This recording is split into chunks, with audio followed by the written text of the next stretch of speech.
El marco legal está dado por dos normas fundamentales, principalmente la ley 27157. Esta ley entra en vigencia en julio de 1999 con una razón principal, digamos, que arrastra inmediatamente la razón secundaria, que es el régimen legal de los edificios y condominios. La razón principal de esta ley es la regularización de edificaciones. Es decir, mucha gente a lo largo del tiempo ha construido sin licencia. Acá en el Perú es muy común encontrar la famosa autoconstrucción.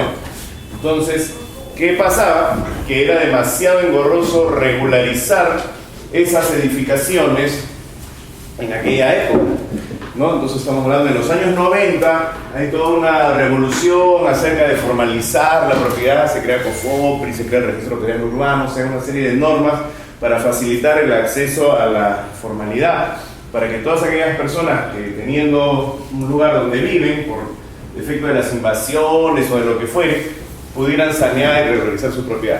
Pero hasta en las zonas más exclusivas, seguía ocurriendo el problema de que existían edificaciones que no habían completado su proceso de declaratoria de fábrica o no habían simplemente pedido licencia pues, para construir, ¿no? Entonces, ¿qué sucedía?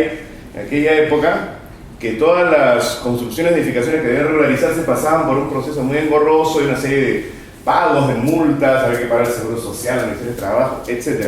Entonces, esta norma, julio de 1999, marca un antes y un después. A partir de acá, ok, se pueden acoger esta norma, ley de regularización de edificaciones, del procedimiento para la declaratoria de fábrica y del régimen de unidades inmobiliarias de propiedad exclusiva y propiedad común. Acá están los edificios y condominios. Entonces, en esta primera parte, y textualmente es así, hay una primera parte de la ley que habla de cómo es el procedimiento para regularizar una edificación, ¿no? Que también es bueno saberlo para el agente inmobiliario, porque puede encontrar que tenemos una casa de 3 pisos y en la partida registral dice terreno. ¿Se puede vender? Sí, se puede vender, pero el comprador va a decir, no, pero yo voy a gastar mucho en regularizar, así que me vas a bajar el precio. Entonces, de repente no es tan complicado. En esa ley está ese procedimiento.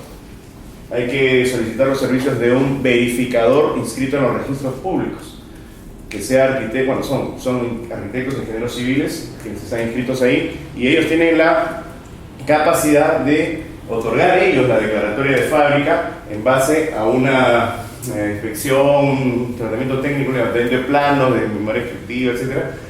Y se regulariza, bueno, ¿para qué vamos a entrar en ese detalle? Un tema de legalización de firma del propietario, etc. Y se inscribe la fábrica, ¿correcto? Ahora, si lo que se inscribe es un edificio, pues lo que hay que hacer es una independización para que cada departamento tenga su propia partida registral, ¿verdad? Entonces ahí va inmediatamente, arrastra el siguiente tema. ¿Qué pasa una vez que hay un edificio donde hay diferentes unidades inmobiliarias de propiedad exclusiva, es decir, departamentos, o oficinas, o tiendas, locales comerciales, pero que todos comparten el mismo terreno, una edificación y tienen que compartir las áreas comunes? Entonces ahí hay un régimen legal que está justamente normado, regulado en esta ley y en esta otra norma que es el reglamento de la ley 27157, ¿no? Muchas veces pasa que la ley tiene su reglamento. Ustedes conocen la ley 29080, es la ley de creación del registro de agentes inmobiliarios. Bueno, también tiene su reglamento, ¿no? Del 2016, bueno, igual acá. La ley y el reglamento. En las diapositivas que vamos a ver a continuación vamos a ver citas textuales de la ley, ¿no? Para no entrar el detalle, el reglamento hace más o menos lo mismo, pero de una forma más detallada. Una consulta, doctor. Sí. Hablaste de que a partir del 99 sí. La ley te faculta a regularizar las declaratorias que no han sido en su tiempo declaradas o escritas. Pero eso es hacia atrás. Sí, bueno, vamos a aclarar ahí eso. En el momento en que se dio la ley, se dijo, esto es para atrás, o sea, todos los que ya construyeron, los vamos a ayudar, pero no sean vivos, pues ya no sigan construyendo así a la mala. A partir de ahora, saquen su licencia, hagan su procedimiento de declaratoria de fábrica, que está regulado también en esta ley, y ya no lo vamos a estar perdonando a ustedes. Bueno, como en el Perú, las cosas pasan así, se fueron dando prórrogas a eso. 99, 2003, etc. En este momento entiendo que es hasta el 2016. O sea, quienes hayan construido sin licencia hasta el 2016 pueden acogerse todavía a esta ley. Ahora, el problema está en cómo sabemos, ¿no? De repente construir en 2017. El ladrillo no tiene fecha ahí de emisión, ¿no? Claro. Para eso está el verificador. El verificador, una de sus funciones es verificar, vaya uno a saber cómo, pues se aplicará en el carbono 14, no sé. Los ingenieros civiles, los arquitectos sabrán cómo saber por el índice de, no sé, pues de secado del concreto, cómo sacarán que es del 2016 o para atrás. O por ahí le convidan un cevichito y él pone Si fuese, si está dentro de lo que dice la ley, no pagan multa. Exacto, se le exoneran de una serie de multas y trámites complicados y entran ya al marco de esta ley y ya es más sencillo. Así es. Bien, entonces esta ley se da pues en el 1999, entra en vigencia, marca un antes y un después, y a partir de ahí cambia de nombre lo que todo el mundo conocía hasta ese momento como ley de propiedad horizontal, de repente han oído hablar, ¿no? Que es justamente la que regula los edificios. Claro, los edificios son verticales, ¿no? ¿Por qué se llama propiedad horizontal? Porque el edificio está sobre un terreno que es horizontal y de eso se trata, de que si hay más de una, basta que sean dos propiedades que están sobre el mismo terreno, ya están en este régimen, así el edificio tenga 20 pisos o tenga dos. Si tienes dos de diferentes propietarios, claro, una casa de 2 pisos sigue siendo una casa, no está en este régimen. Pero si yo tengo una casa de 2 pisos, independizo el segundo piso y le vendo a otra persona, entonces ya ahí, aunque me parece increíble, ya tenemos que tener junta de propietarios, tenemos que tener todo el tema porque ya estamos... Es más, de repente ni siquiera hay área común, o sea, ni siquiera hay una entrada común, sino de repente él tiene su escalera que da para allá y yo salgo por acá. Ya por el terreno lo compartimos sí o sí. O sea, no hay manera de desvincularnos, estamos vinculados. Sí, por ahí creo que está. Acá. ¿Se puede vender un inmueble que no, o sea, figura en la municipalidad como casa en construcción, pero en registros públicos funciona como terreno? ¿Se puede vender? Sí, es justamente lo que decíamos al inicio. Normalmente, o no normalmente, pero frecuentemente pasa eso. En registros públicos se inscribió, vamos a decir, la lotización, la habilitación urbana y todo salió como terrenos. Entonces, en su momento, una persona le compró a ese registrador el terreno y construyó a su manera, digamos, la famosa autoconstrucción, entonces no declaró. Pasa el tiempo, quiere vender, tiene la agente inmobiliaria. La casa está ahí, 2 pisos, 3 pisos y en la partida registral terreno. A ver qué dice el PU en ese caso. Él dice casa en construcción. No, el PU dice casa en construcción. Casa en construcción. Ya, porque de repente no ha terminado de hacer un segundo, un tercer piso, pero ya hay algo, ¿no? O sea, sí, el primer piso a lo que voy es... amplió al segundo y tercer piso. Claro, y eso debe estar reflejado en el PU, porque las municipalidades sí se preocupan, bueno, las que tienen suficiente control, hay municipalidades de repente de los distritos periféricos o menos... Y ahorita está en plano para presentar a por falta de recursos, pero tenemos propuestas que compren la casa. Sí, ya, respondiendo a la pregunta, la respuesta es sí, sí se puede vender, pero no es quizás lo más estratégico, porque el comprador va a decir, ajá, aquí te falta regularizar, sanear, no, me vas a bajar el precio. Sí, pero solo se puede comprar si son recursos propios, ¿no? Porque si es también. El banco no puede. Eso la ley no lo dice en ninguna parte. Pero a través del banco... ¿En qué banco va a aceptar eso? Claro. Por política de los bancos no van a aceptar eso. Sí, sí, pero hay que explicarlo en la minuta, ¿no? Hay que detallar y decir que el comprador declara conocer el estado físico, ¿no? Y ¿cómo le ponen? Físico y legal, pues el inmueble. O sea, físicamente ahí hay una construcción, legalmente nuestro es un terreno. Entonces hay que poner una fórmula ahí en la cláusula para que sepa. ¿Ya? Bien. Entonces, esta ley nace, ya dijimos, con esa intención de regularizar, pero obviamente, sea por vía de regularización o por vía de procedimiento. O sea, aquí hay dos temas. La regularización es cuando se hizo sin licencia y también esta misma ley habla del procedimiento para la declaratoria, o sea, el procedimiento correcto. Desde un inicio digo, ya voy a construir, saco mi certificado de parámetros urbanísticos, presento mi anteproyecto, pido mi licencia, entonces hay todo un procedimiento regular. Entonces, sea por regularización que no hice el procedimiento regular, o sea que realizo el procedimiento regular y construyo un edificio del cual voy a independizar unidades inmobiliarias, entonces entre en vigencia un régimen especial que se llama de unidades inmobiliarias de propiedad exclusiva y propiedad común, que es lo que vamos a explicar a continuación. Esta ley tuvo su reglamento donde detalla un poquito más todos los conceptos generales de la ley. Complementariamente hay que echarle una miradita al registro de inscripciones de predios de la SUNAR, porque en esa ley, en ese reglamento hubo un vacío, que lo vamos a ver más adelante, pero les adelanto un poquito. En esa ley, en esa norma dice que el presidente de la Junta de Propietarios es el que está facultado para convocar a la Junta, ¿no? A la asamblea, a la sesión de la Junta de Propietarios. ¿Y ahí qué pasa cuando no hay presidente? Tiene que estar elevado a los registros públicos. Sí. O sea, aparte de que en los registros públicos se inscribe la declaratoria de fábrica, se inscribe la independización, se tiene que inscribir el reglamento interno y se tiene que inscribir la Junta. Ahora, eso lo vamos a ver más claro con un ejemplo ahí de una partida registral.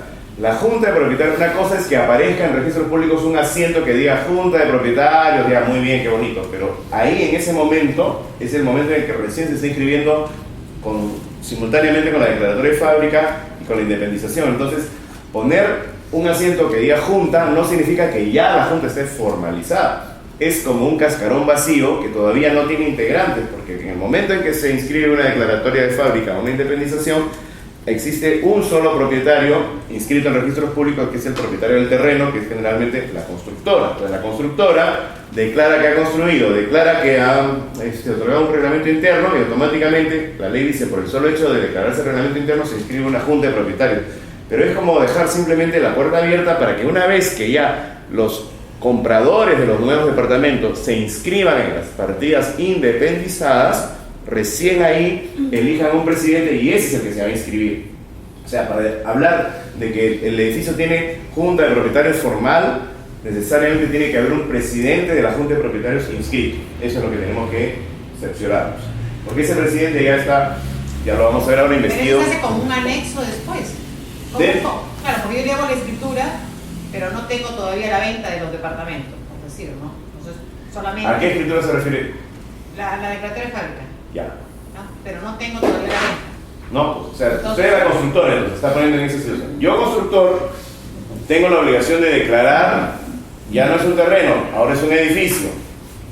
Es más, ya no solo es un edificio, ahora es un conjunto de departamentos que se van a ir cada uno a una partida. Imaginémonos ese jueguito de las maderitas, siempre pongo este ejemplo, creo que lo dije antes, ¿no? Yenga, ¿no? Ese es el edificio. ¿Ya? En el momento en que se declara la fábrica, el edificio está así, crack, es un bloque de concreto, ¿ya? Pero la ficción jurídica hace que cada departamento se vaya a otra partida registral, tiene otro número de partida, ¿correcto? Va a tener otra copia literal, algo diferente al del terreno. Entonces, es como si en el jueguito sacáramos una maderita, luego sacamos otra, y al final va a quedar, antes que se caiga, porque el jueguito consiste en que se caiga eso, ¿no? Pero ya antes que se caiga va a quedar con un esqueleto, igual es en el edificio.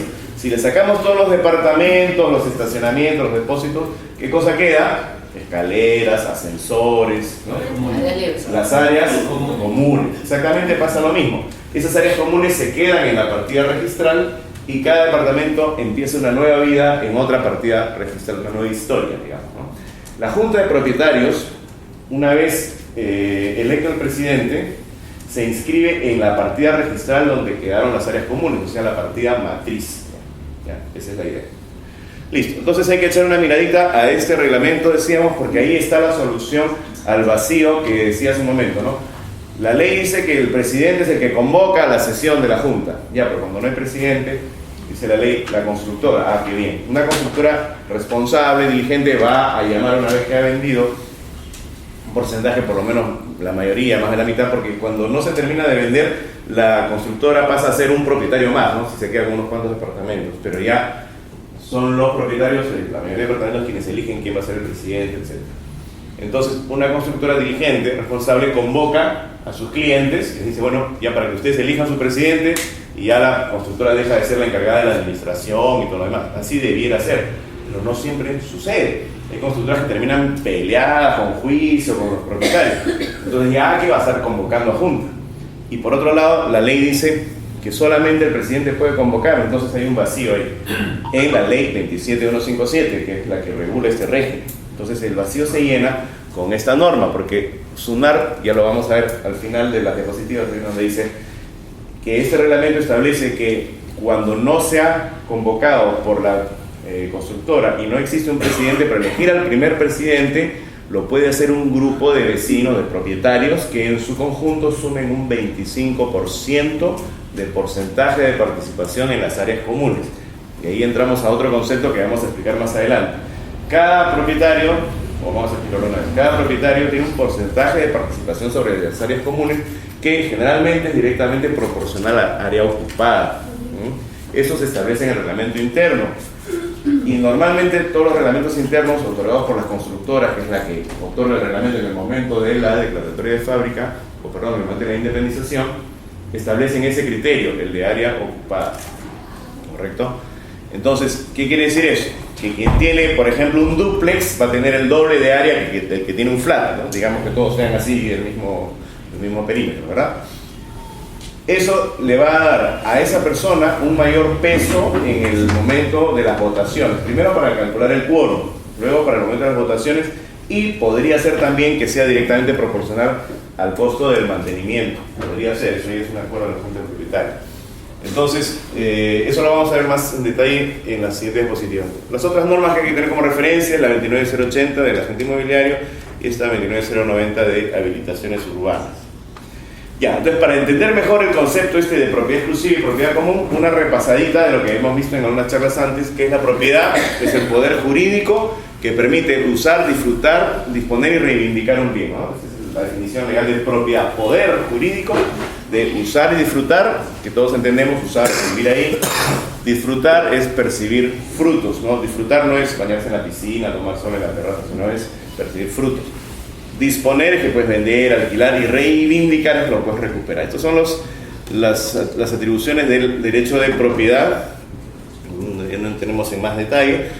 Y la copropiedad es otra cosa, ¿no? Es ese derecho compartido, ¿no? Cuando hay más de un propietario, que es otra cosa respecto al tema de la Junta de Propietarios. Los que viven en un edificio no son copropietarios entre sí, cada uno es propietario exclusivo de un departamento.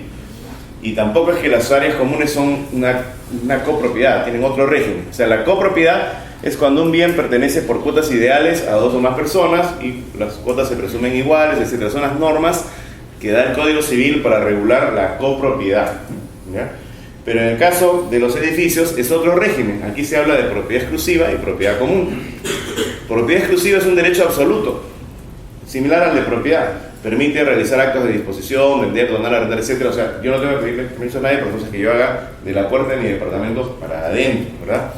Pero estoy de alguna manera enlazado con todos los demás propietarios por la propiedad común, que es el derecho al uso y disfrute de los bienes comunes, el terreno, los pasadizos, escaleras, etc., los cuales a su vez permiten acceder y disfrutar a los propietarios de las secciones de propiedad exclusiva. Si estoy en un quinto, un sexto piso, no hay manera de que acceda a mi propiedad exclusiva si no es atravesando la propiedad común, a menos que llegue pues en parapente, no sé, en dron, ¿no?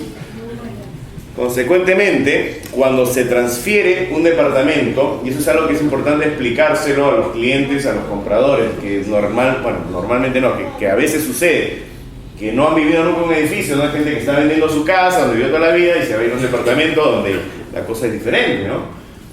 Entonces hay que explicarle que cuando se transfiere un departamento, se transfiere también un porcentaje de participación sobre los bienes comunes, aunque no se señala expresamente en el contrato, por el estado de indivisión forzosa en que se encuentran. Es decir, yo tengo un departamento, entonces tengo forzosamente un derecho, un porcentaje sobre las áreas comunes. ¿Qué porcentaje? Va a depender, dijimos, del criterio establecido en el reglamento interno, que generalmente es área ocupada. Entonces va a depender del área de mi departamento. Si el área de mi departamento es un 3.5% de todas las áreas de los demás departamentos, entonces ese 3.5% es mi porcentaje de participación sobre las áreas comunes, ¿no? Y el que tenga un dúplex de repente va a tener el doble, va a tener 7%, ¿no? Entonces si nos encontramos en el pasadizo, el del dúplex no me puede decir a mí, señor, hágase más allá que yo tengo más porcentaje, por si acaso.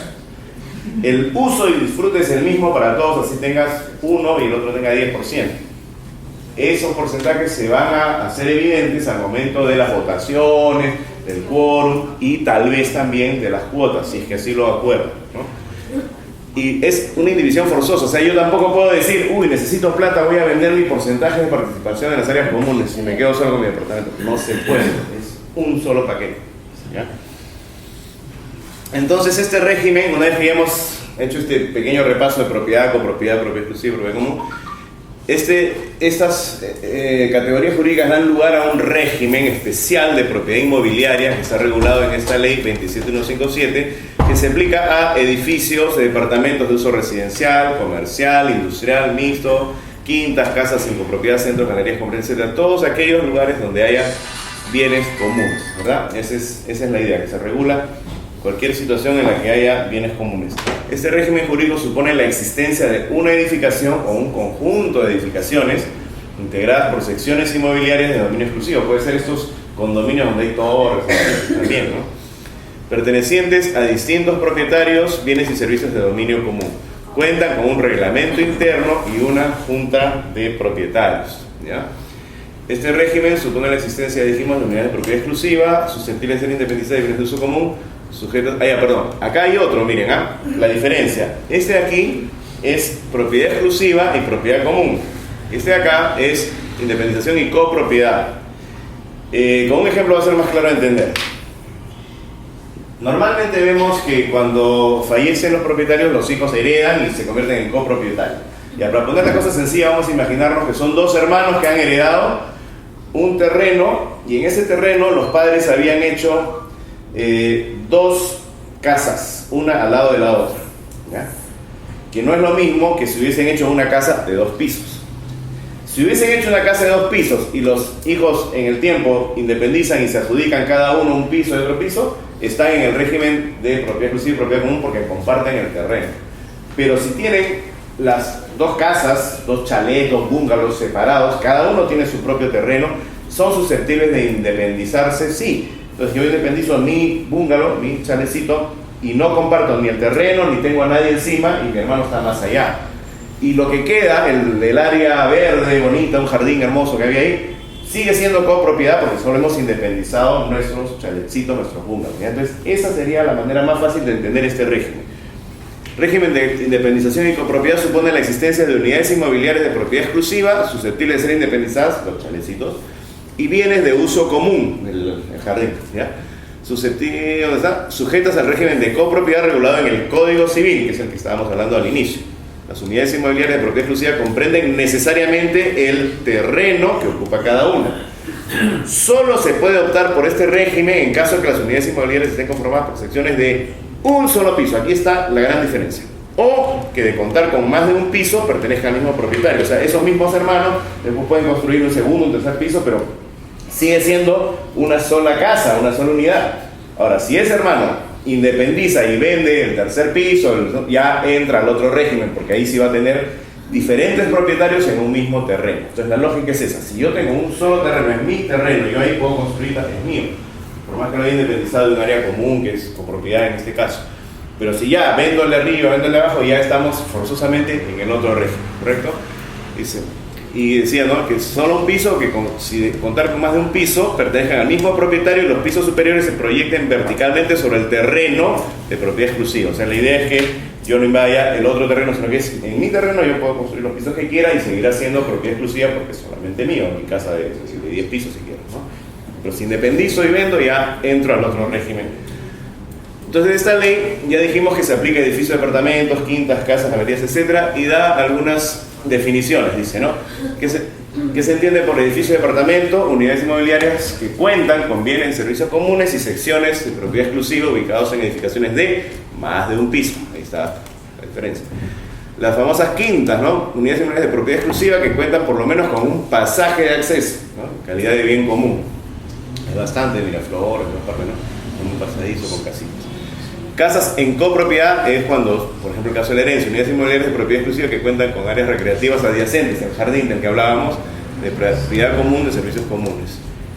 Galerías, centros comerciales son lo mismo que acá, unidades que cuentan con bienes comunes exclusivos, pero en este caso se diferencia por ejemplo uso comercial. Otras unidades inmobiliarias con bienes comunes, o sea, aquellas que han sido independizadas y cuentan por lo menos con el terreno como propiedad común. Y finalmente, propiedad exclusiva total, que es las casas, ¿no? Unidades inmobiliarias que no cuentan con bienes ni servicios comunes. Yo abro la puerta, estoy en la calle y cierro de mi casa, ¿no? La casa clásica. Bien, entonces esta ley de alguna manera empieza a distinguir a qué se entiende bienes de propiedad común. Principalmente el terreno, ¿no? Elementos estructurales, pasajes, vías, áreas de circulación, ascensores, montacargas, obras decorativas, exteriores comunes, locales comunes de portería, guardería, jardines, sistemas de agua, luz, sótanos, azoteas, salvo derechos existentes. Aquí hay que explicar un poquito. La azotea puede ser área común o puede ser propiedad exclusiva cuando se ha independizado los aires, o forman parte del último piso, ¿no? A veces los departamentos del último piso tienen aires, ¿no? Mal llamados dúplex. Justo tengo un caso como eso, Sí. quieren dar un dúplex en San Borja, pero la señora tiene un departamento flat en el último piso, que le pertenecía una parte de los aires de la azotea, Ya. pero ella construyó ahí, o sea, se ha hecho un dúplex. Lo ha transformado en duplex. Ah, bueno, lo quiere vender. Y lo vende como duplex. Pero ahora fíjate si en la partida registral decía No, duplex. No, sobre flat más aire, ¿no? claro, exactamente. Y ahora, Sí. ¿qué podemos hacer para poder venderlo? Para poder venderlo. Lo que dice el registro público es lo que manda, es un flat más aires. Pero a la persona, claro, tú tienes. ¿El que compra puede regularizar eso después? Sí. Mira, todo va a depender de los parámetros urbanísticos. Si los parámetros urbanísticos permiten construir más pisos, pues sí se puede convertir eso en... Porque un dúplex significa que es un departamento de 2 niveles, 2 pisos, construido. Mucha gente le llama dúplex a tener el último piso y aire, ¿no? Ya dúplex, pero no. O sea, tiene que estar construido, declarado, inscrito en registros públicos y ahí se convierte en un dúplex. Legalmente. Ahora, físicamente la persona va a tener la sensación de que está en un dúplex porque está en un nivel y puede subir por un acceso interno, una escalera interior, ¿no? Porque si sales a ver común y entras, ya es, Ya no es, ¿no? Tienes que ir por dentro, tu propio acceso, tienes ciertos requisitos. Y también es cierto que hay un cierto porcentaje que te permiten construir cuando es aires y los parámetros urbanísticos no permiten necesariamente un nivel superior. Tienes derecho a tener una terraza con una parte, creo que es un 30% me parece, techada, ¿no? O puedes techar con un material liviano. Ahí ya los arquitectos, los ingenieros civiles saben cómo manejar eso. Pero si tu pregunta concreta es cómo lo puedes vender, bueno, puedes poner en la publicidad duplex, aunque puede ser publicidad engañosa, ¿no? Departamento de 2 niveles, no se busca una cosa así que suene bien. Porque realmente duplex no es, pues, ¿no? Pero parece. Es al final lo que se quiere, ¿no?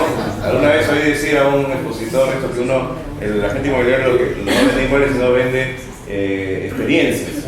La experiencia de vender está en un duplex y le va a salir por el precio de un departamento flat con tu aire, ¿no? Esos son los famosos derechos existentes, ¿no? Entonces, si no hay esto, son áreas comunes las azoteas, ¿no? También puede haber mixto, ¿no? Una parte común, la parte que está directamente encima, la proyección del último piso, pero también hay un área que se tiene que reservar pues para lo que todos los edificios tienen, ¿no? El tanque de agua, qué sé yo, esas cosas. Bien. ¿Qué más se considera como bienes de propiedad común? Patios, pozos de luz, ductos, espacios abiertos, los bienes de uso y disfrute de todos los propietarios. Todo esto son bienes comunes. Y también hay servicios comunes, ¿no? Guardianía, portería, jardinería, limpieza, conservación. Es algo de lo cual se benefician todos los propietarios y que todos tienen que también asumir, ¿no? Limpieza, etcétera, incineración o eliminación de basura, alumbrado público, es el caso, antiguamente se llamaba policía, jardines de bajo pago, y la administración, o sea, sea una empresa administradora o sea un administrador o lo que fuere, tiene que, el costo de eso también tiene que ser asumido por la junta de propietarios, ¿no? Bien, entonces, la junta de propietarios, este es ¿cómo podríamos decir? Es un ente, es una cosa abstracta que escapa a las definiciones normales. La junta de propietarios ya podríamos decir es un grupo de personas, organizada, que tiene fines comunes, etc. Se parece mucho a una asociación, ¿no?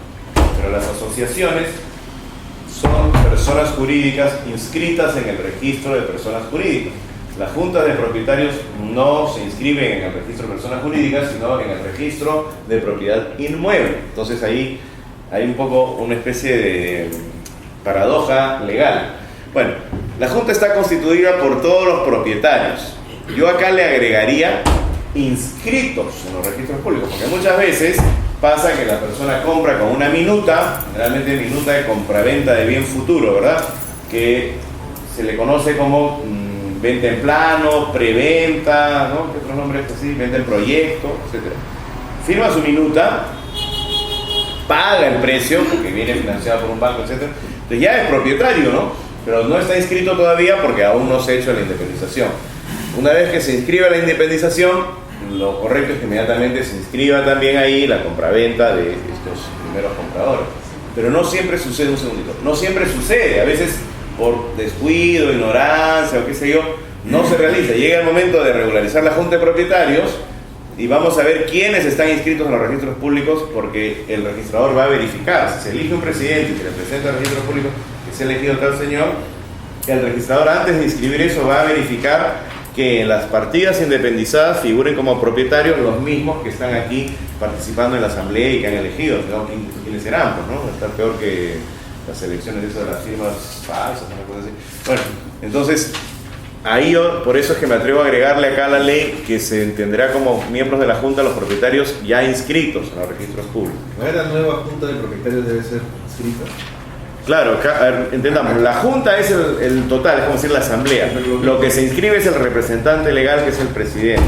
Ahora, también puede haber una directiva, ¿no? De repente todo eso te refieres, o sea, que sea presidente, tesorero, secretario, etcétera, etcétera.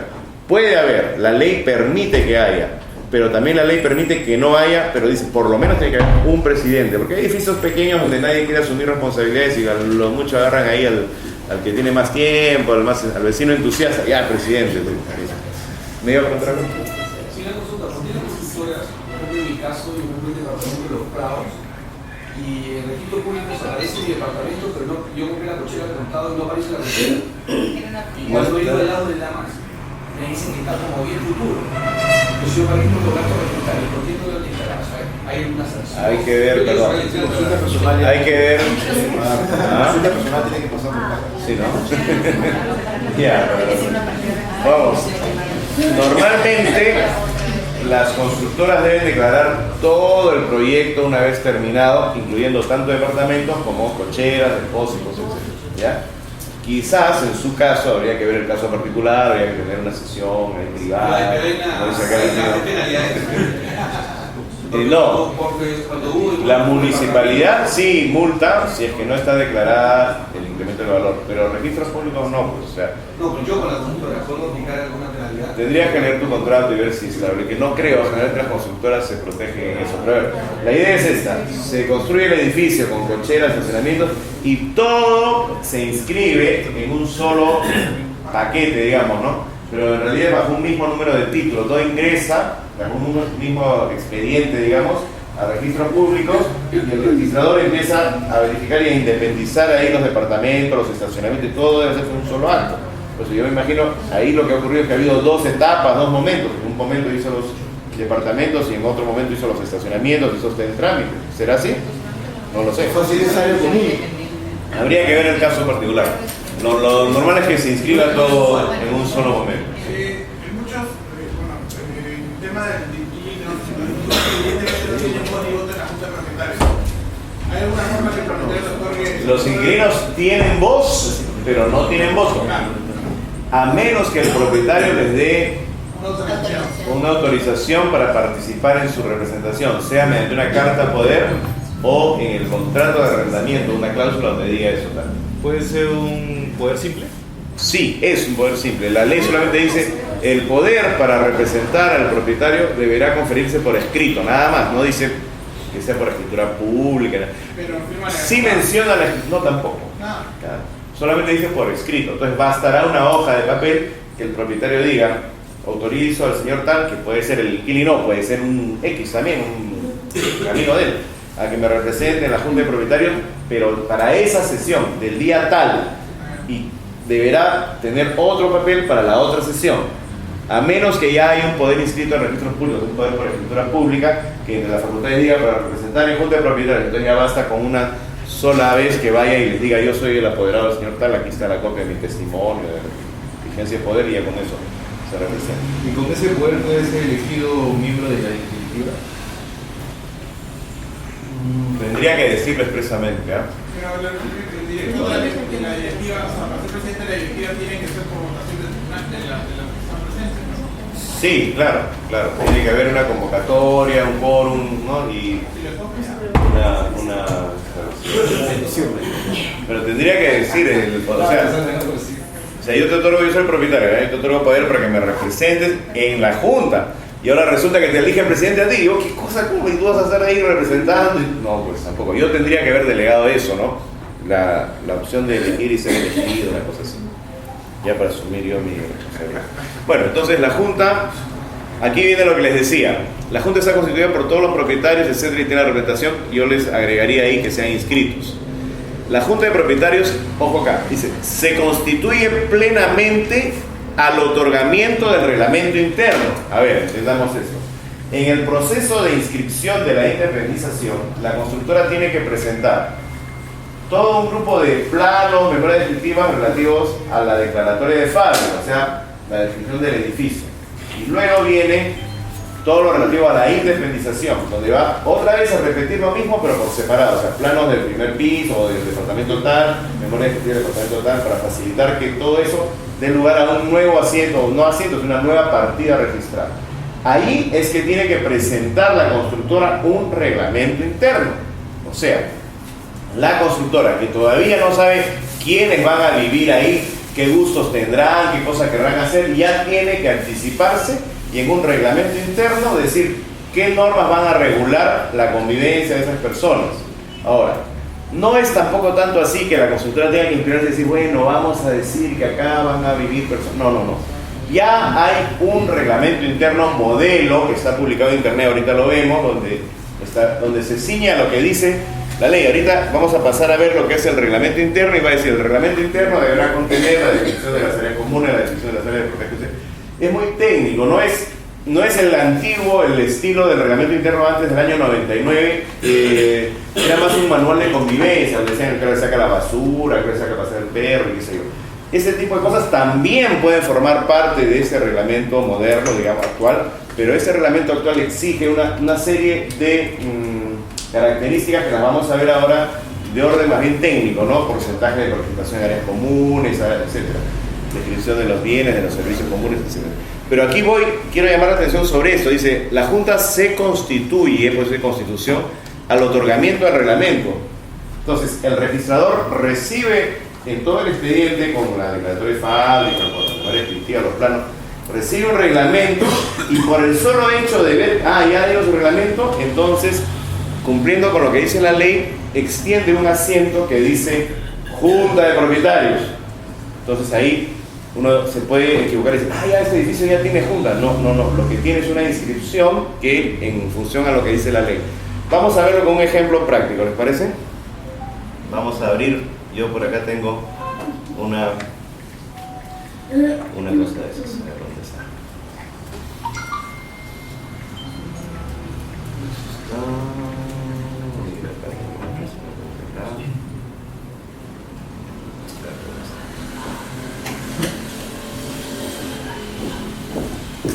Es algo que vimos antes, que cuando estábamos viendo la partida registral, los que estuvieron se acordarán, la famosa ficha, ¿no?, de registros públicos. Escrita a máquina. Escrita a máquina, ¿se acuerdan que estuvimos explicando esto, no? Aquí, por ejemplo, estamos hablando de un terreno, ¿no? En el momento en que se independiza, dice aquí, descripción del inmueble, terreno con frente a la calle F, lote 5 ya. En el tiempo se le asignará una numeración, ya no se va a llamar lote F, sino calle tal, número tal, en fin. Y sigue siendo pues un terreno de 611 metros cuadrados. En el tiempo, en ese terreno se construye, dice fábrica, edificación de una vivienda de semisótano y 2 pisos. O sea, en ese terreno hay una casita. Qué bonita la casita, pasa el tiempo y esa casita, bueno, acá donde dice títulos de dominio es vendido a favor de uno y otra persona. Ya hoy día no estamos analizando la partida registral, pero un poco recordando eso, es que aquí aparecen los gravames, que por ejemplo hay una hipoteca, ahí quién se lo vende a quién, títulos de dominio. Pasa el tiempo y cambia el sistema o el formato de ficha a partida electrónica, y a partir de aquí ya tenemos compraventa, entonces vendido a otra persona, y sigamos bajando, y cada una de estas, si podemos ver un poquito más acá, cada una de estas de aquí es una página de una misma partida que tiene 18 páginas, estamos en la página 3, las 2 primeras eran la ficha, ¿ya?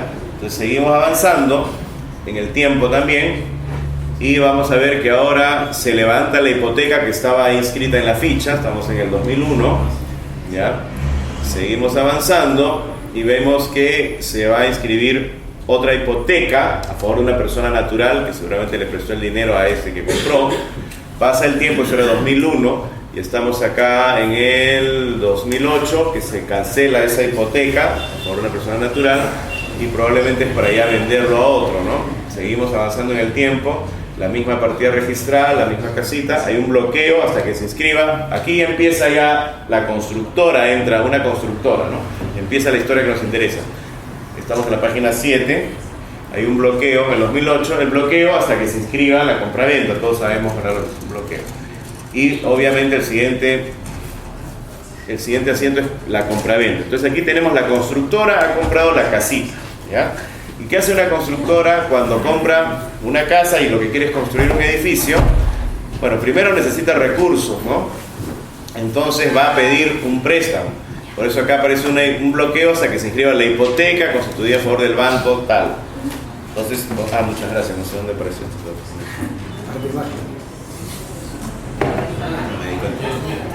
Ahora se inscribió la hipoteca.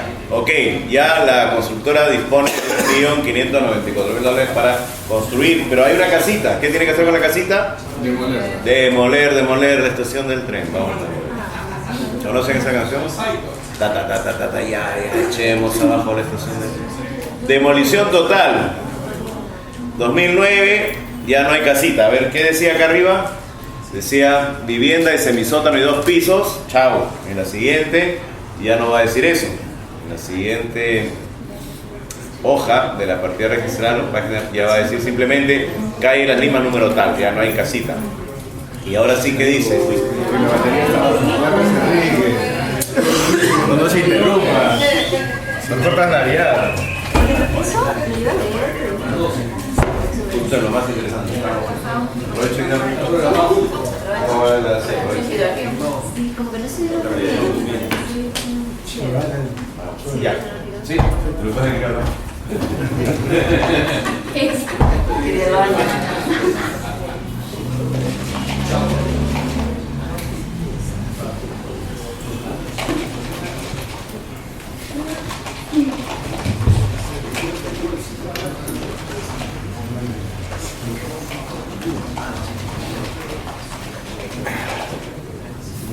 Sí, sí.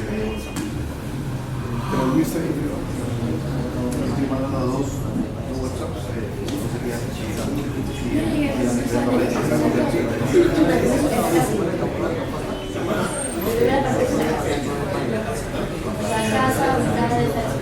No había salido.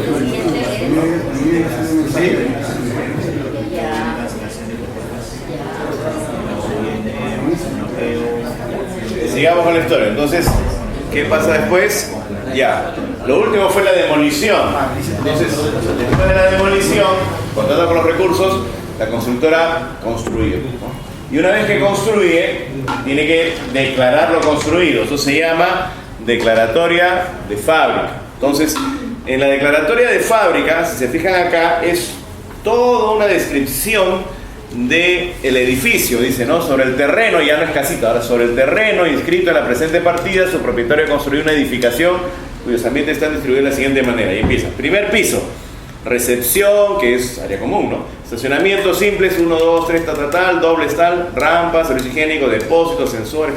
Entonces, hay una descripción de tanto las áreas comunes como la área propia exclusiva. Segundo piso, ya empiezan los departamentos, ascensor, escalera hall, que son áreas comunes, y empieza el departamento, que ya es área propia exclusiva, pero está todo en un solo paquete, ¿no? Es un todo, digamos, ¿no? Conforman un todo. Piso por piso, igual se repite el esquema hasta la azotea, y termina ya diciendo que esto fue declarado por el ingeniero civil tal, aprobado por tal, por el FUE, en febrero del 2011, ¿no? Entonces ahí más o menos calculamos cuánto se tardaron en construir. Entonces, fíjense que a partir de acá, todo lo que vamos a ver a continuación, que ya es la independización, tiene la misma fecha. Título presentado el 6 de enero del 2011 a la 1 con 4 minutos 55 segundos bajo el número del título tal. Que ya dijimos que es importante este número de título porque a veces necesitamos ver el título archivado. ¿Se acuerdan que hemos hablado de eso alguna vez? ¿No? Ya. En esto de las juntas de propietarios y de los edificios es mucho más importante todavía saberlo. ¿Por qué? Porque a veces no tenemos a la mano el reglamento interno, no sé si les ha pasado. Hay edificios que ni saben si tienen reglamento interno, porque la constructora no se los dio, o si se los dio por ahí lo botaron, y ahora que ustedes van a vender un departamento que forma parte de un edificio, lo recomendable sería tener el reglamento interno para que el comprador sepa las reglas de juego. Pues no, el reglamento interno es pues como la Constitución de la República dentro del edificio, ahí está todo. Es más, cuando se firma, no se utiliza mucho, pero debiera ponerse una cláusula que cuando se vende un departamento, el comprador declara conocer el reglamento interno, se compromete, debiera ser.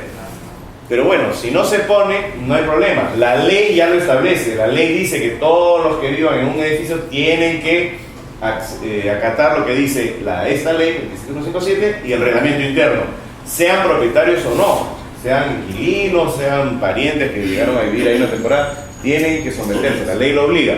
Entonces sería mejor ponerlo en los contratos para que el comprador después diga, uy, a mí nadie me dijo, yo no sabía.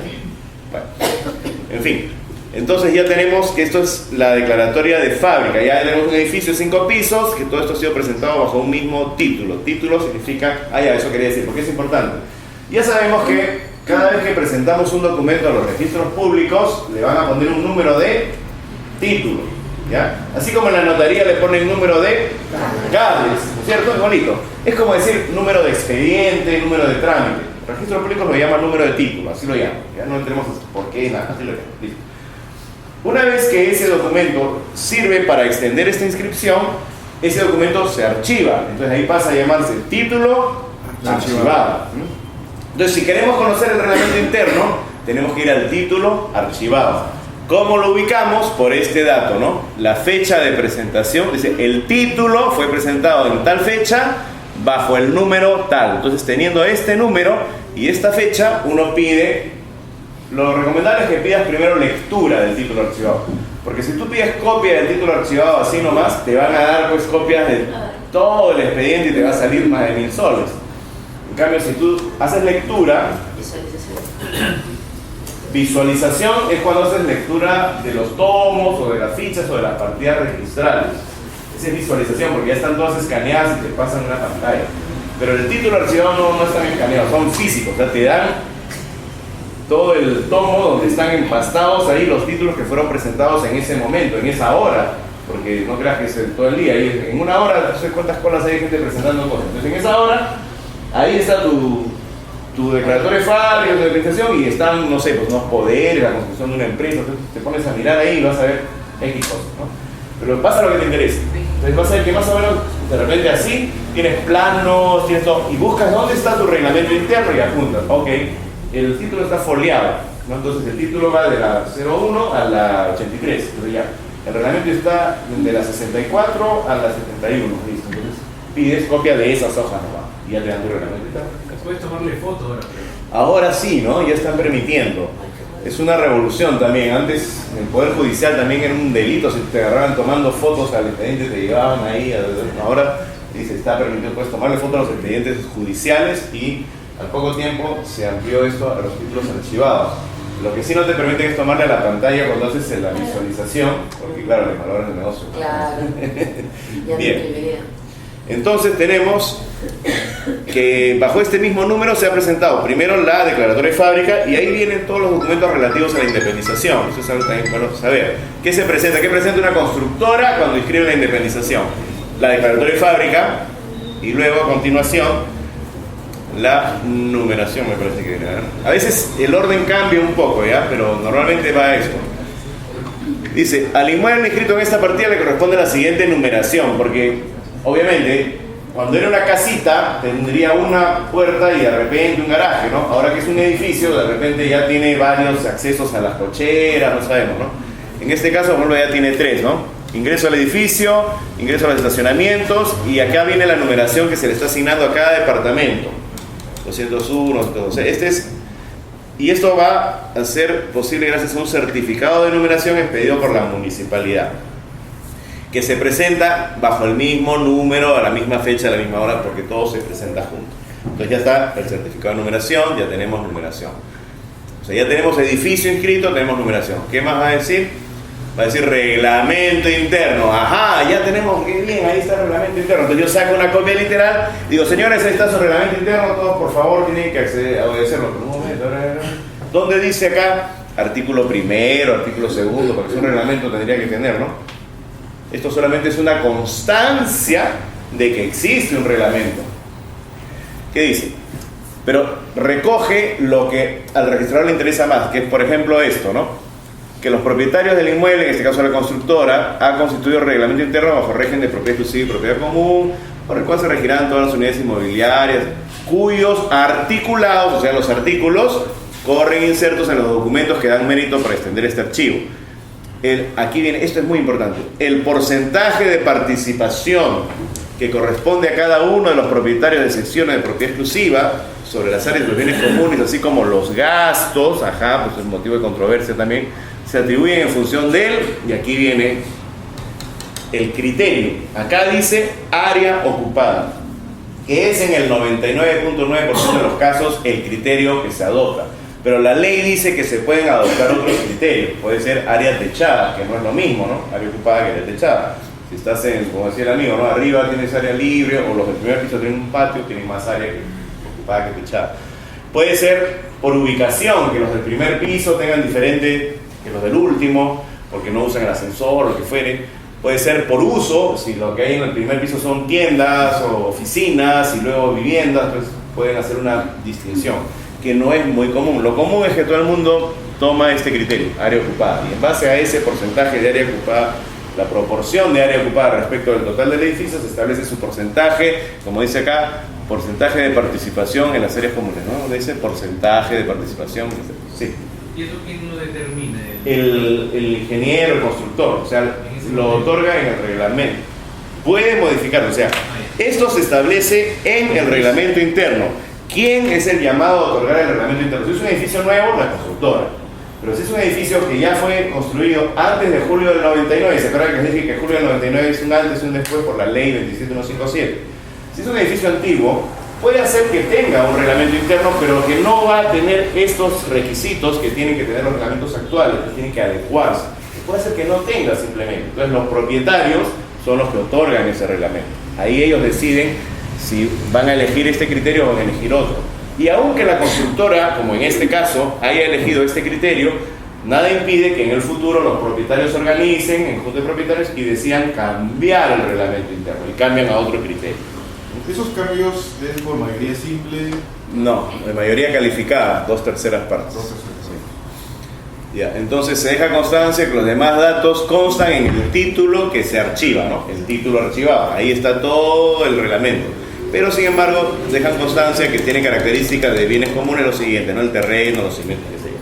Entonces aquí está la constancia de que existe un reglamento interno, y si lo queremos encontrar tenemos que buscar con el número de título y la fecha de presentación ya el texto completo. ¿Qué más se inscribe aquí simultáneamente con esto? Bueno, acá tenemos.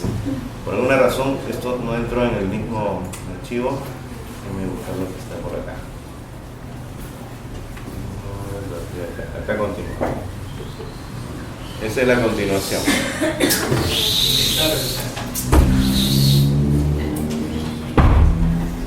Ya, para que vean, aquí sigamos la secuencia, estamos ya en la página 16 de 18. En el anterior nos hemos quedado, para que me crean que estamos en la misma. ¿Y dónde está esto? Bueno, pues estábamos en la anterior ya. Eso es lo que continúa, ya no sé. Arriba, ¿no? Arriba, ya. Hasta ahí llegamos, ¿verdad? Donde está el reglamento interno, y acá estamos en la página 15 de 18. Entonces ahora sí vamos a la 16. Esta es la 16 de 18 y acá dice junta de propietarios. Vamos a checar un poquito, pero ya está muy grande.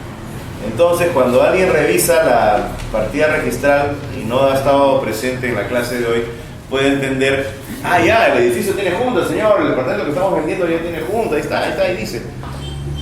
Despacio, vamos por partes. Acá dice junta, ¿por qué? Porque en la ley, ahora ¿dónde está la ley? ¿Se acuerdan que estamos viendo las diapositivas? Dice, la junta de propietarios se constituye plenamente al otorgamiento del reglamento interno. Entonces, eso es lo que ha ocurrido. El registrador ve que hay reglamento, junta, ya está. Pero todavía no sabemos quiénes la conforman. No hay presidente, no hay representante legal. ¿Ya? Entonces, volviendo al ejemplo práctico. Arriba. Los minimizo esto mejor. Ahí está, ya está.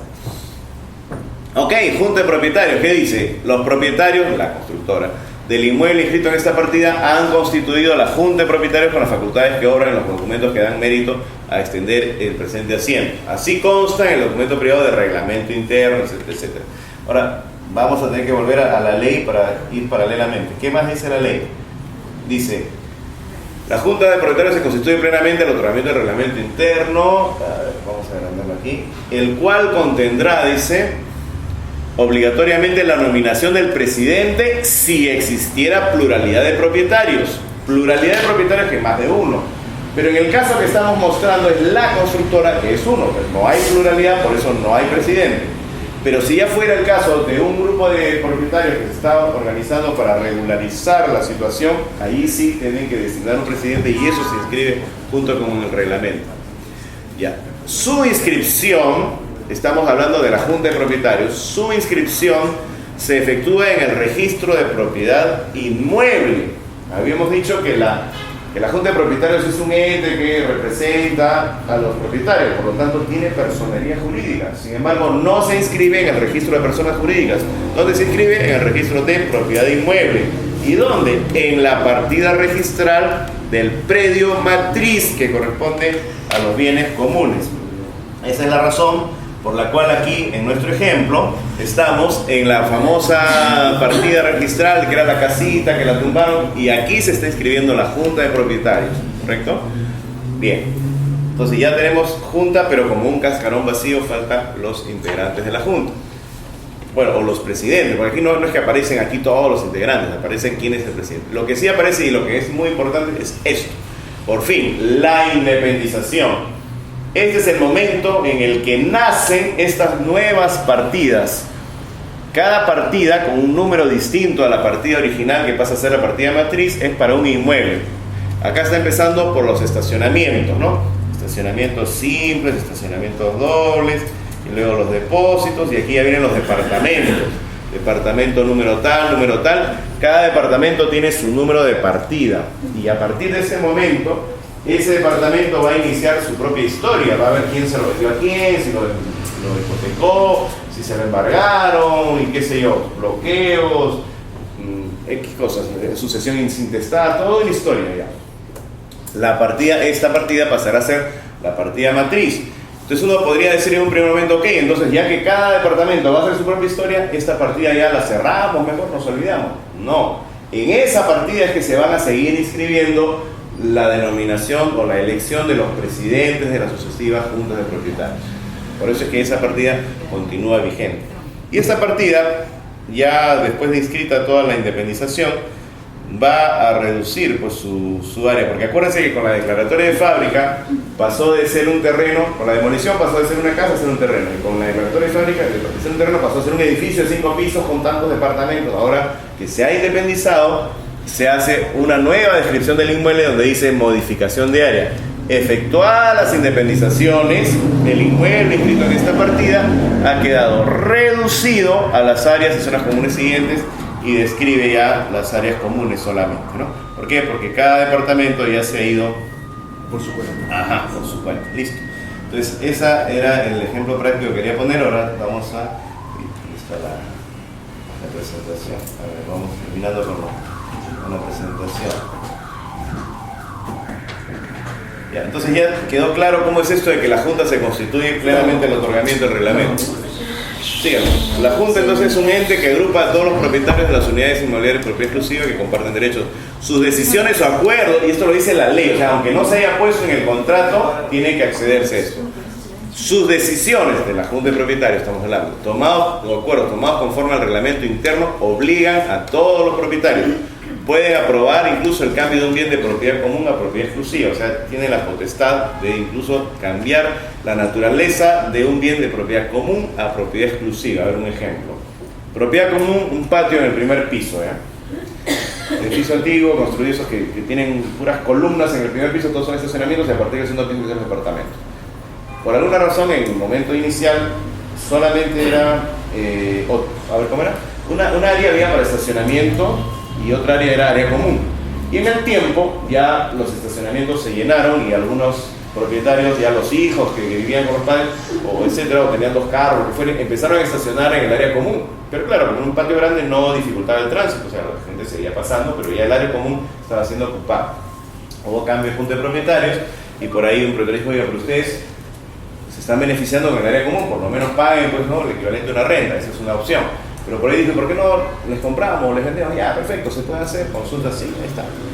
Tomado conforme al reglamento, se puede aprobar el cambio de un bien de propiedad común a propiedad exclusiva. Entonces, ¿qué se hizo? Por acuerdo de la Junta, se cambió esa calidad de área común, de bien común, a propiedad exclusiva y se independizó y se les vendió a esas personas que guardaban su carro ahí y todos felices. Bueno, ¿qué más puede hacer la Junta? Puede presentarse ante el Poder Judicial para demandar a los propietarios que no cumplen con el pago, los famosos morosos. Cuando no tienes esta representatividad, esta personalidad jurídica, es bien complicado cobrar, es prácticamente imposible.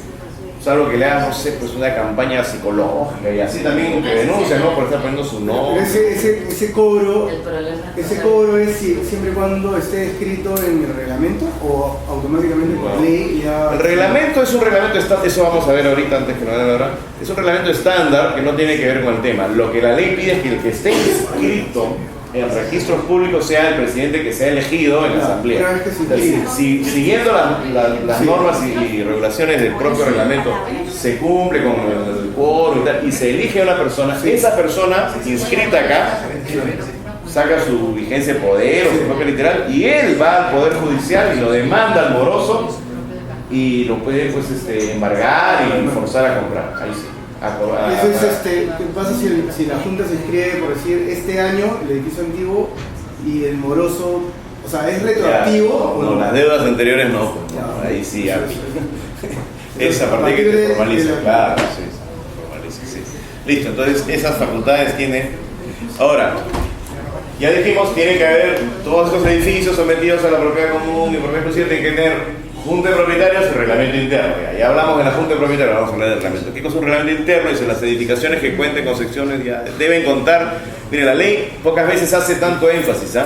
Ya desde el momento en que dice deben, es un deber, deben contar. Pero acá dice necesariamente, o sea, hay un doble énfasis, ¿no? Con un reglamento interno elaborado o aprobado por el constructor o por los propietarios con el voto favorable de más del 50%. Es decir, si estamos hablando de un edificio nuevo, en construcción, quien es el llamado por ley es el constructor.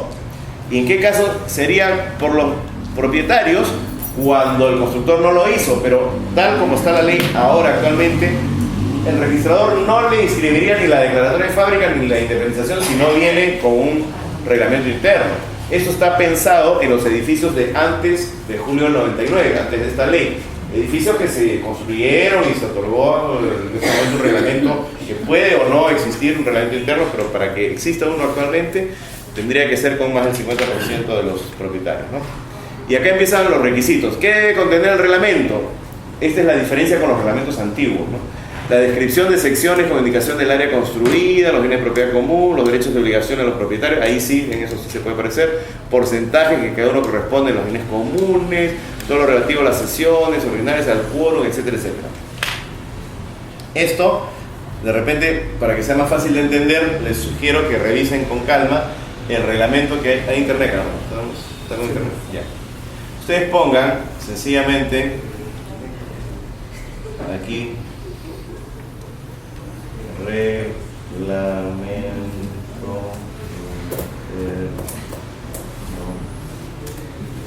ley 27157.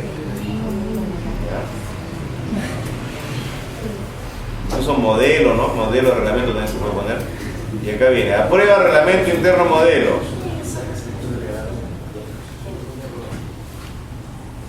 Y esto estaba normado en la ley, por acá lo dice, no sé si lo dimos, bueno, y después lo vamos a ver. O sea, va a ir una disposición donde dice la ley, el Ministerio de Vivienda emitirá un reglamento modelo, al cual se podrán adecuar, se podrán adherir, dicen las constructoras. Y es lo que hacen. Aquí se aprueban estos reglamentos interno modelo, y ¿qué es lo que dice acá? Empieza el reglamento, ¿no? Vamos a agrandarlo un poquito.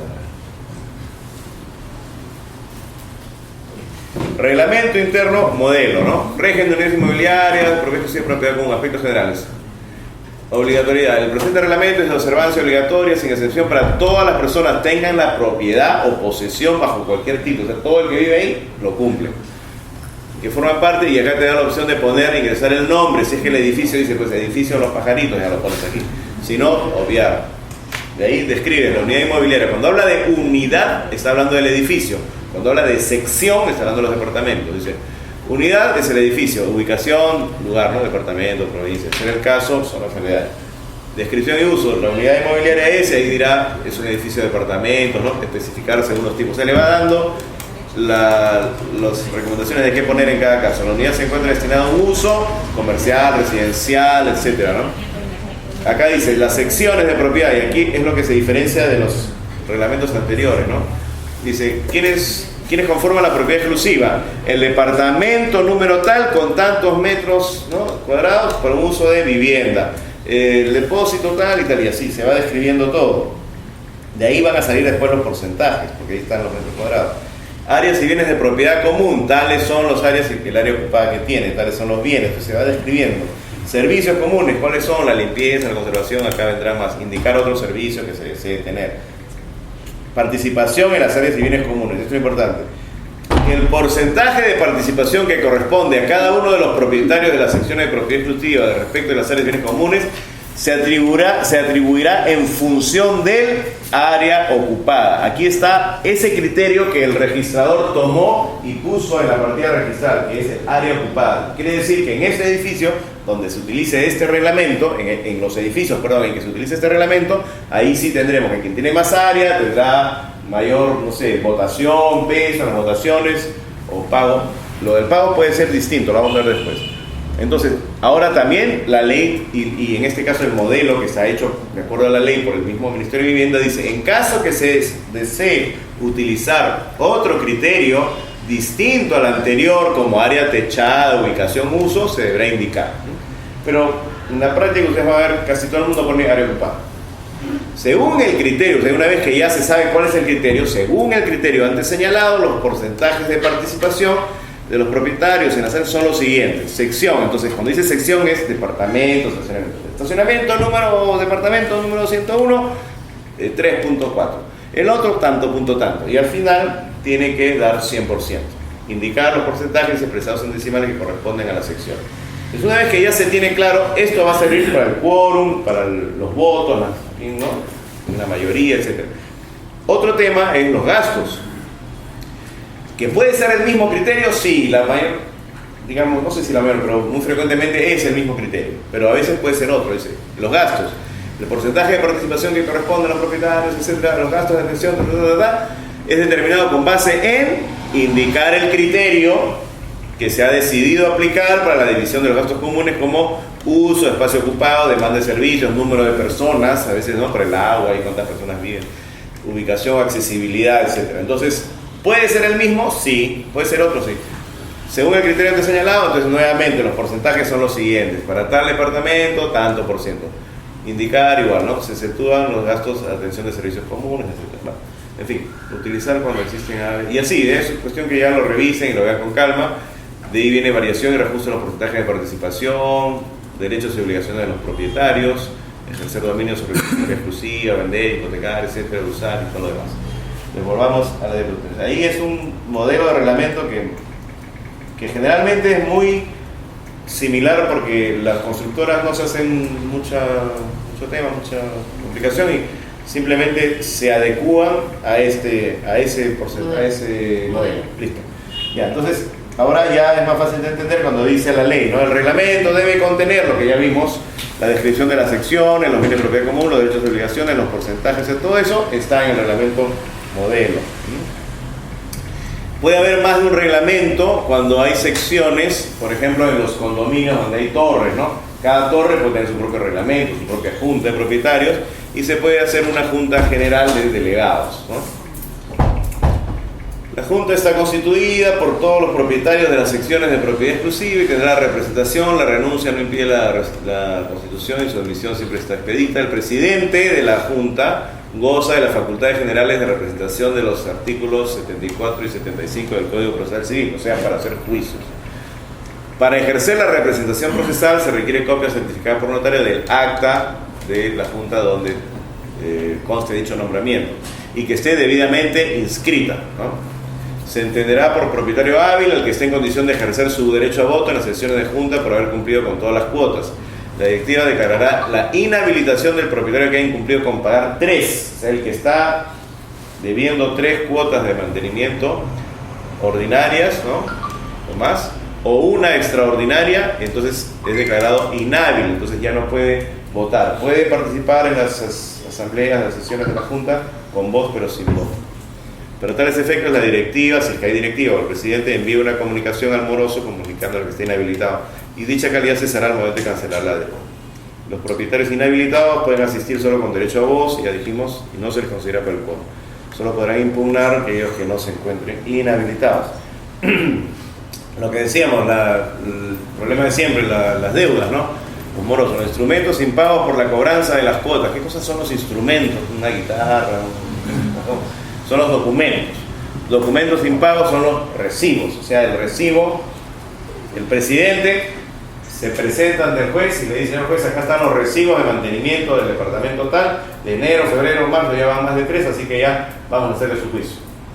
Entonces los instrumentos impagos por la cobranza de las cuotas ordinarias y extraordinarias son títulos ejecutivos en base a los cuales se puede promover proceso ejecutivo. ¿Esto qué significa? Cuando tú haces un juicio porque alguien te debe, si lo único que tienes es un papel que dice reconozco que le debo, tienes que hacer un juicio un poquito largo y complicado porque tienes que ir de repente un centro de conciliación primero, demostrar que esa es su letra, su firma. Pero cuando tú tienes un título ejecutivo, quiere decir que tienes una letra, por ejemplo, o un cheque que no fue pagado por el banco, claro, eso ya constituye incluso delito, no se puede hacer una denuncia por libramiento indebido, pero el cheque en sí mismo es un título de valor, igual que la letra, que el pagaré. Ahora resulta que esos instrumentos impagos, esos recibos, también tienen, para efectos legales, el mismo tratamiento. Se puede promover el proceso ejecutivo, es decir, un juicio un poquito más corto. No nos ilusionemos de que va a ser así de rápido, porque el Poder Judicial es terrible, ¿no? Pero bueno, en dicho supuesto, el proceso se tramitará de conformidad con lo establecido, bueno, en el Código Procesal Civil, que permite el embargo preventivo. Eso es lo interesante. En otro tipo de deudas, hasta que no se demuestre fehacientemente que la deuda existe, no se puede embargar, y para eso ya vendieron, ya se deshicieron. En cambio, cuando hay título ejecutivo, cheque, letra de cambio, pagaré o recibos impagos, entonces tú puedes presentar la demanda y simultáneamente pedir el embargo. Entonces el juez ordena el embargo, entonces la persona incluso hasta antes de enterarse que está demandada ya está embargada ahí. Una cochera, un depósito o el propio departamento. Yo quería hacer un comentario, ¿no? Que a la hora de captar departamentos se fijen en el tema administrativo del edificio. Porque nada sirve que el departamento esté bonito, maravillas, cuando el interesado va a comprar se da cuenta recién de que hay mucho moroso en el edificio y eso se le cae a la venta. Es muy por eso se le cae a la venta, solamente por eso. Entonces no puede evitar ese tipo de captaciones. A través de una persona que me pidió asesoría en el estudio y, pero bueno, no, estaba todo en orden, compró un departamento, pero después resulta que en el reglamento interno, que ya ellos lo habían adecuado, había cosas muy estrictas, ¿no? Muy restringidas, no podía, no sé, pues, circular a tal velocidad por los... que son cosas normales, ¿no? Pero había multas, habían puesto multas. No se podía circular en los estacionamientos a más de 10 km por hora, no podían saltar en el ascensor, no sé, cosas así, ¿no? Entonces, me pregunta, pues, si se puede resolver el contrato, no, digo, ya, eso sí, no se puede resolver, tengo que revisar antes, ¿no? No es que se me pasó, sino que en realidad ya eso también un poco el que compra tiene que venir con cierta idea de saber que va, o bueno, la gente inmobiliaria tendrá que instruirlo, ¿no? Usted va a comprar ¿usted ha vivido antes en departamentos? Sí, ya sabe que hay reglamento interno, junta de propietarios. Pero si es alguien que no, que ha vivido toda su vida en casa y que recién va a vivir en departamento, acá hay que cumplir con eso. Una pregunta, dijeron. Sí, ¿qué pasa en el caso de la ley que para las mascotas? Porque hay muchas personas... Todo el mundo cree que hay una ley para las mascotas y no hay una ley para las mascotas. Lo único que hay... Ya, le voy a responder lo siguiente. Mire, bueno, esto es un tecnicismo, a la gente le va a dar lo mismo, pero yo estoy obligado a explicar lo que es. No hay una ley. Lo que hay es una sentencia del Tribunal Constitucional que dijo, ok, al perrito tal, déjenlo vivir ahí tranquilo. En ese caso, en ese edificio, pero ya sentó un precedente. Entonces, en cualquier otro edificio, que a mi perrito no lo quieran dejar bajar por el ascensor de aquí, puedo ir a hacer, pero tienes que hacerte todo el juicio, ¿no? Tienes que hacer una acción de amparo, ir a la segunda instancia, de ahí llegas al Tribunal Constitucional, y el Tribunal Constitucional dirá, así como ya dijimos eso aquel día, vamos a darte la razón también hoy, ¿no? Pero ya dices tu juicio tremendo, entonces no es tampoco así. Entonces lo razonable sería que ahora haya un poquito más de flexibilidad en las juntas de propietarios en cuanto a este tema de las mascotas. Pero también, por otro lado, no sé si ustedes han tenido oportunidad de ver, después que salió esa sentencia hubo todo un debate y diferentes jurisconsultos, le decimos, son los catedráticos de derecho, las personas que están en otro level así de las normas, empezó a haber un debate, porque según la doctrina, ya estamos viendo pues más atrás, más al fondo, ¿no?, del asunto, el reglamento interno no es una norma legal estrictamente como es una ley que la da el Congreso o un decreto que lo da un ministerio, sino es un acuerdo. O sea, es el equivalente a un contrato, y el contrato sí es ley entre las partes. Entonces, si hay una junta de propietarios que aprueba una determinada situación, el que entra a ese edificio como nuevo, porque él no estuvo cuando se aprobó eso, se somete. Entonces ahí hay un debate, unos dicen que sí, otros dicen que no. Entonces lo mejor es que averigües bien quién o qué dice el reglamento interno de ese edificio, y para evitar problemas a los potenciales compradores decirles, por si acaso aquí no aceptan, se aceptan y tal. Bien, entonces ya estamos terminando. Aquí es donde dice, pues esto es el texto final de la ley, donde dice, bueno, en esa época se llamaba, en el año 99, Ministerio de Transporte, Comunicaciones, Vivienda y Construcción aprueba un reglamento interno modelo. Los interesados pueden optar entre adherirse al reglamento interno, a que se refiere el párrafo, o elaborar uno propio.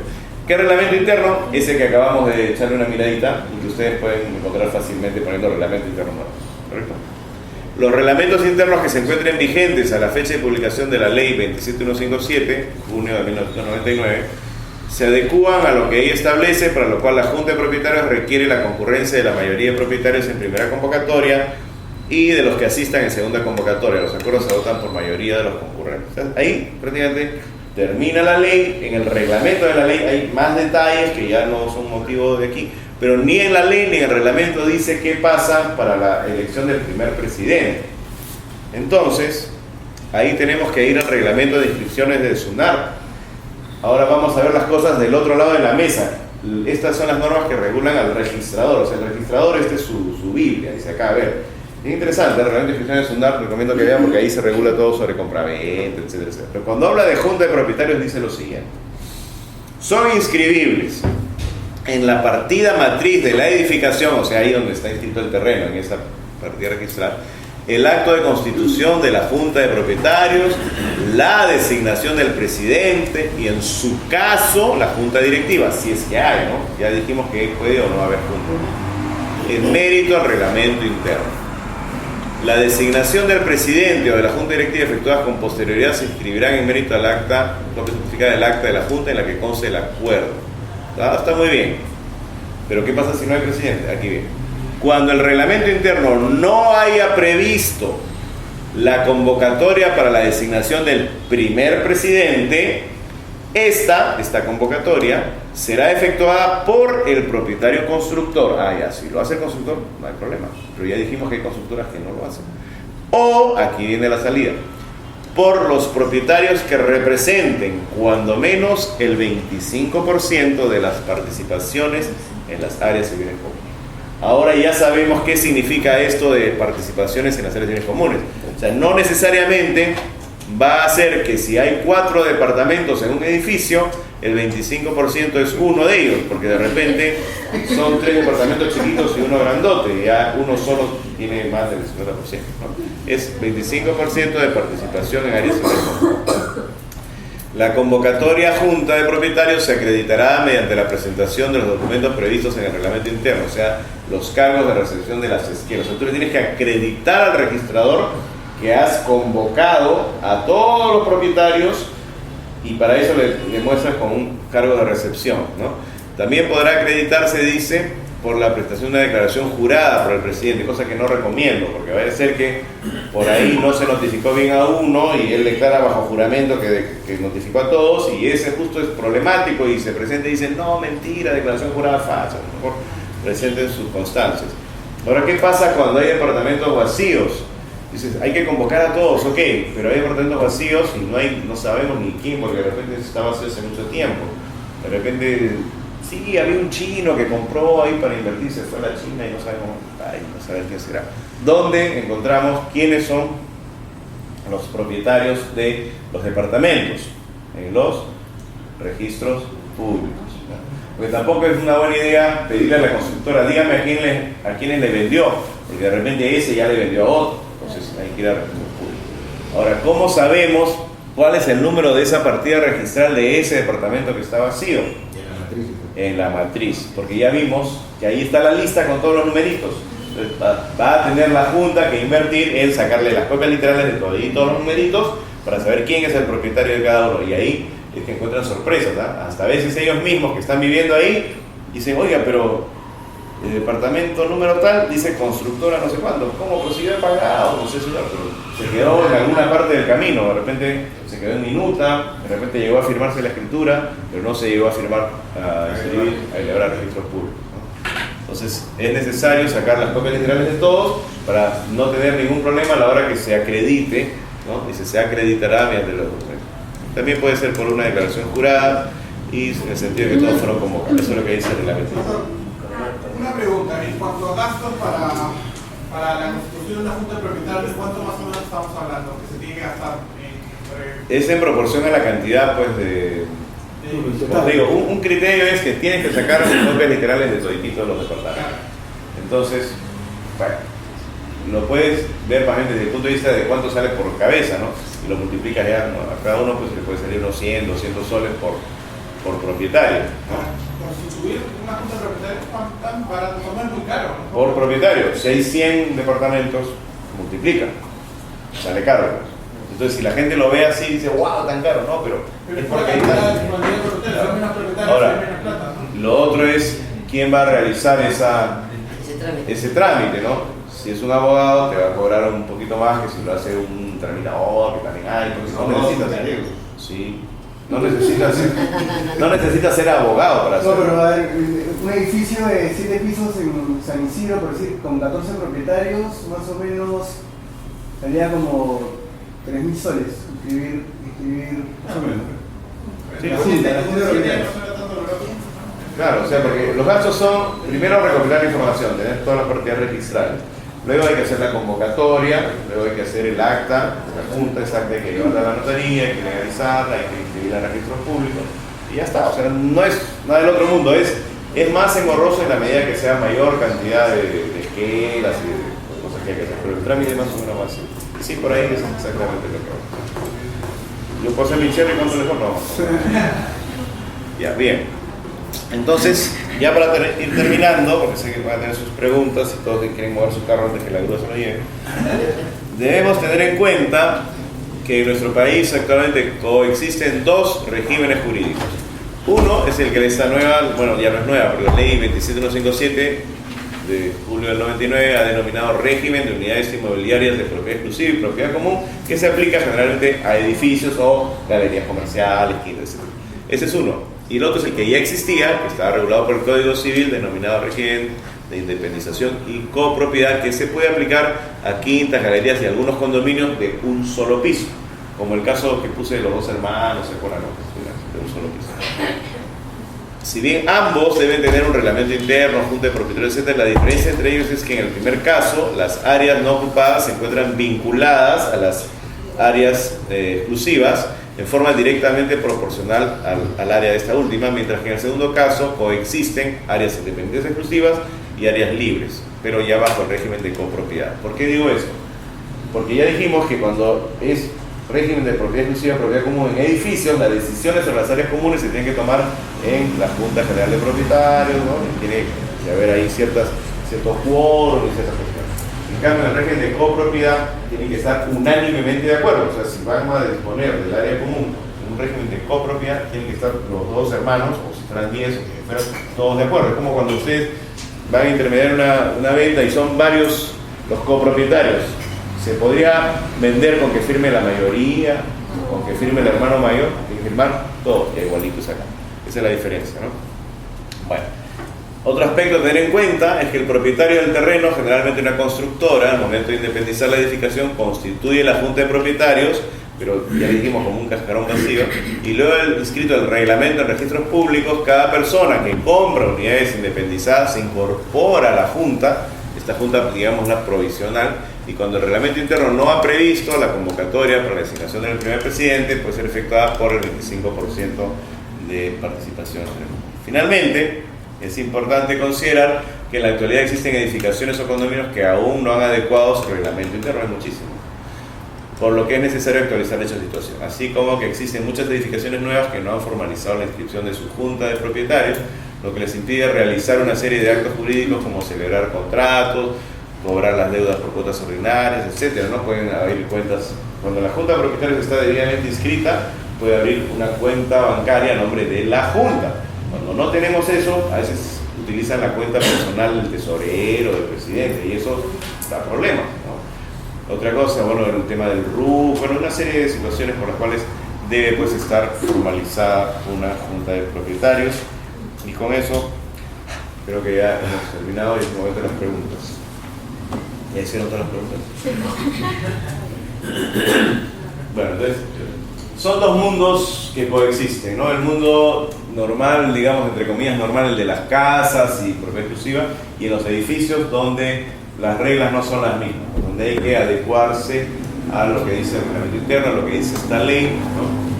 Y eso es el deber de la gente inmobiliaria, instruir a sus potenciales clientes, compradores, y tiene que ser así.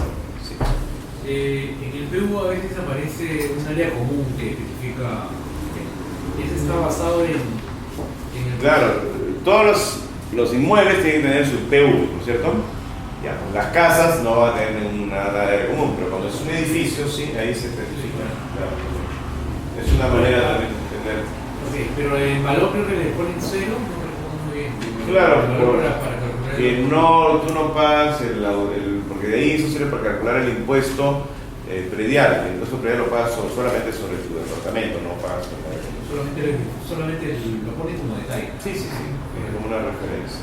Si asumo ese área común, si lo paga el constructor. Bueno, por si sale en costo cero, pero la cosa es que ya está programado por los departamentos. Claro, esa es la idea, por eso siempre lo hacíamos, ¿no? Para que haya un recibo de área común en tu cero. Algo pasa así con algunos servicios. La luz sí tiene todo su medidor siempre, pero con el agua no. El agua a veces se da para un medidor para todo el edificio. De los propietarios pueden poner ahí unos contómetros, ¿vale? O deciden, pues como dice ahí, ¿no? Distribuirse de repente en cuanto al número de ocupantes, ya eso sí me acuerdo de cada uno. Las separatas del PowerPoint lo vamos a llevar. Allá pues sí, porque de verdad que no le pasé, ¿no? Ahí está. Una pregunta. Orlando preguntó respecto a que en el PU decía casa en construcción. Que diga casa en construcción no pagan impuestos, por eso es que también los conos no terminan de construir. Porque eso es un tema más tributario. Yo alguna vez escuché eso de que la casa está construida, pero no, o sea, en papeles sigue en construcción, pero no sé qué. Pero es que es muy diferente el impuesto que paga un terreno sin construir, mínimo, a que paga una casa construida. Ahora, casa en construcción es un estadio intermedio.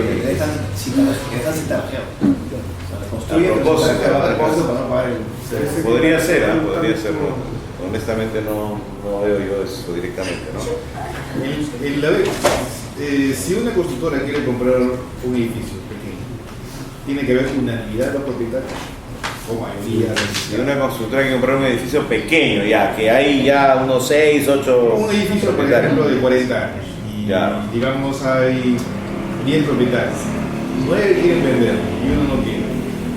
No se vende. No, pues porque cada uno puede vender independientemente. ¿Y qué haces con ese que no le vende? Pues ya se convierte la constructora en propietario de los otros. O sea, hay una junta de propietarios que es todos contra uno, pero no, pues tiene que estar todos de acuerdo. Todos de acuerdo. Si una sola constructora adquiere todas las propiedades de propiedad exclusiva común, está adquiriendo también la propiedad común en general, total, entonces ya puede demoler. Bueno, tiene que ser todo. Así estamos. Muchas gracias, don. Bueno, gracias.